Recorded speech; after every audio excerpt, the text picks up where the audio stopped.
Greetings, everyone, and welcome. It is May the 13th and approaching midnight in Moscow and Kyiv, and we have come to the conclusion of this day, and many things have happened, and I have been waiting to give a full update video because there are so many narratives floating around from Vladimir Putin in the Kremlin, President Zelenskyy there in Kyiv, the American delegation in the Middle East, European leaders. So at the end of this video, I'm actually going to share with you a Mertz video that was just played on Solovyov Live, Russian media propaganda that, listen, this is why nothing's going to change in this war. You see the thumbnail. Trump is in denial. In fact, he's blinded to all of this. All he wants to do is make a deal.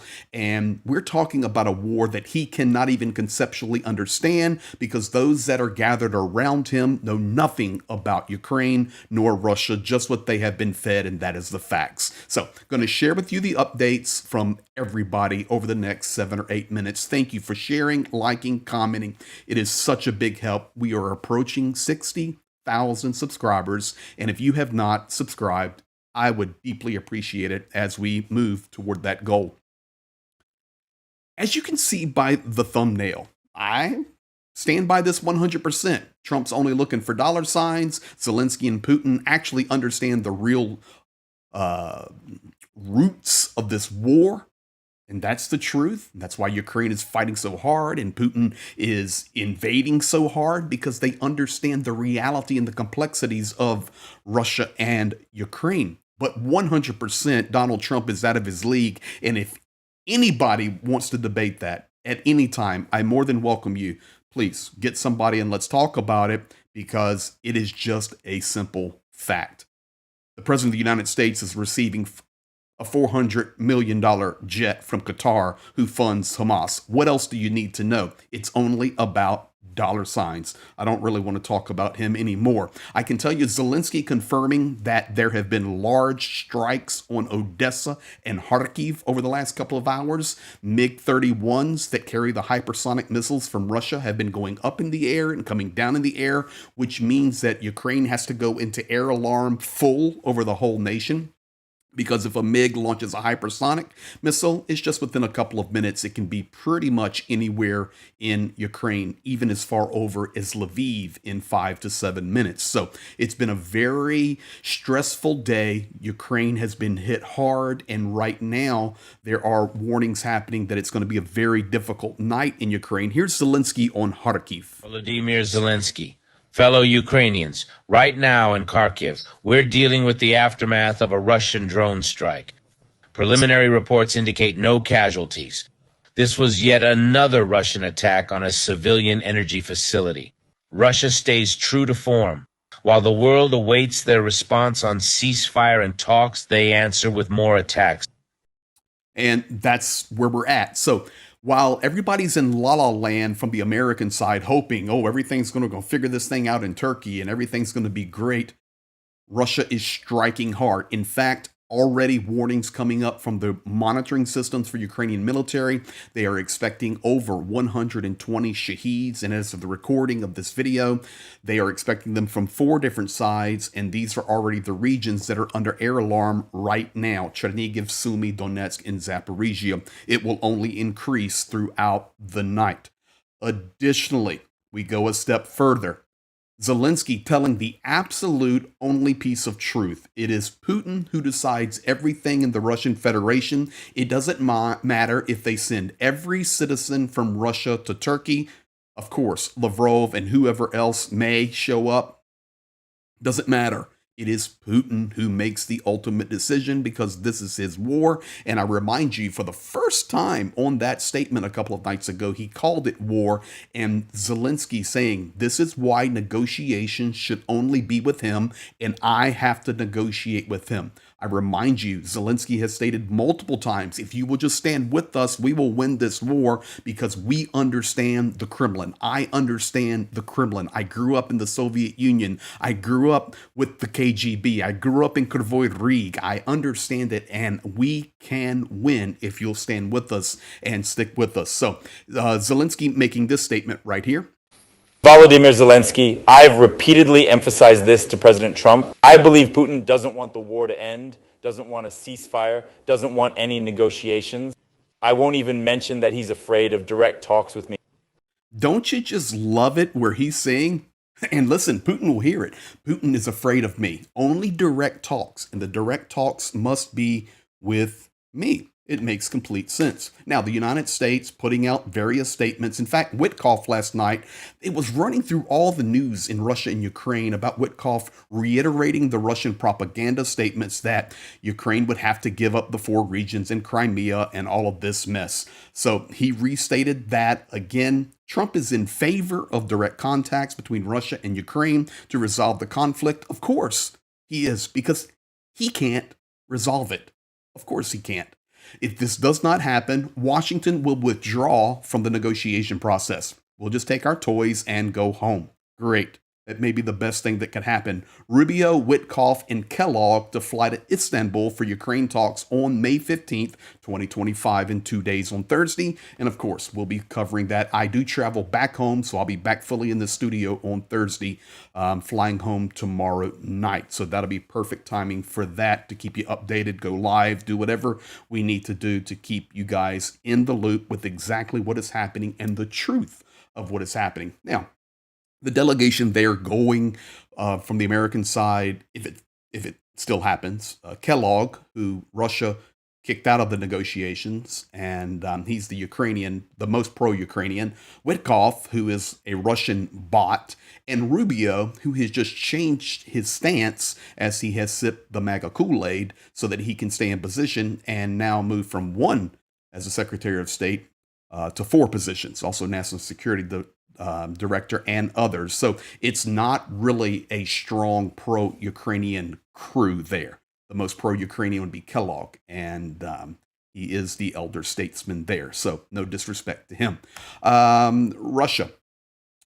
Ukrainian Special Services Military Intelligence GUR has confirmed the following: that Russia's army is seriously preparing for a larger offensive, moving forces to key hotspots on the battlefield. I can tell you right now, on the southern side, Zaporizhia line, Pokrovsk line, on the north in Sumy, and also over out of Touretsk and Chasiv Yar, Ukraine is seeing that Russia is building up again. And this time it's heavy equipment, because they've been running the motorcycles and running the meat grinders. But now more heavy equipment is coming in because the weather moving into the summer, dry ground, no muds, no snow, no ice. So of course, Putin does not want to stop fighting this war.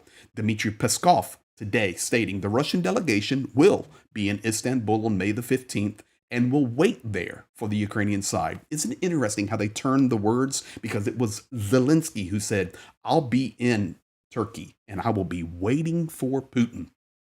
Guys, Putin is not coming to Turkey. I mean, if I need to say I was wrong in 2 days, I'll say I was wrong, but Putin's not coming to Turkey. He's not going to lower himself in his delusional mind, A, to listen to anything Trump says, and B, to come to Zelensky, who he views as illegitimate. The Kremlin has not yet disclosed the composition of the Russian delegation at the talks in Turkey. Here's Peskov translated for you. Dmitry, I know you're not disclosing the Istanbul delegation yet. When will you announce it? Can you give a time, or is that also under wraps? No, I can't. We'll do it when the president gives the go-ahead. It's about a day away, give or take. Until when? Until Thursday. Thursday, that's right. Absolutely spot on. There's a flood of messages coming in right now. What's your take on Zelensky suddenly wanting to meet Putin? He keeps saying he's ready. Today he says he'll do anything to meet Putin. Why the sudden change? Look, we're only considering Putin's proposal for delegation talks in Istanbul on Thursday. Our team will be there waiting for the Ukrainian side. And there you have it, and that's how they view it. The game is being played. Listen, we're not listening to Zelensky. We're only reviewing right now what type of delegation we want to send to Turkey to talk about Ukraine. That's it. Guys, this is how they play the game. It's like Xi Jinping came out yesterday and made a very direct statement, and it was a direct statement to Donald Trump. You can't bully and think you are a good leader. Go look it up, guys. That's what Xi Jinping stated. And this is really what, uh, Donald Trump does. But Vladimir Putin, he doesn't he bullies through war. He's a terrorist. He's an evil dictator. But when it comes to making diplomatic moves, he'll always move on the slow side. And that's what we're watching for. So once again, Vladimir Putin will not be in Turkey, of course. Just think about even the security that would have to be in place for either Putin or Trump to be there. I mean, it's madness to think of the infrastructure that would have to be in place. So don't worry about that one. Now, finally, coming to the German statement, and I want you to see this because this was played on Solovjov Live tonight. And if you ever wonder, why does Russia make the statements it makes? Why would Putin do what he does? Why would Peskov be so mysterious with delegations and we'll do what Putin says when he says do it and that's it? It's because, let's just be honest. Yesterday or 2 days ago, the European leaders there in Kyiv and says, listen, if there's not a ceasefire by the 12th, we're going to impose sanctions, hard sanctions. Okay, so that makes you feel like it's going to be immediate.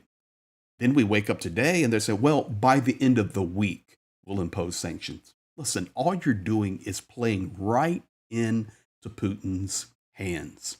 And the statement that Merz made today is confirmation of why I feel strongly that Putin will not go to the meeting, and B, Russia will continue to wage war on Ukraine because of statements like this. Here it is. Regarding sanctions, the EU already has the next package in preparation.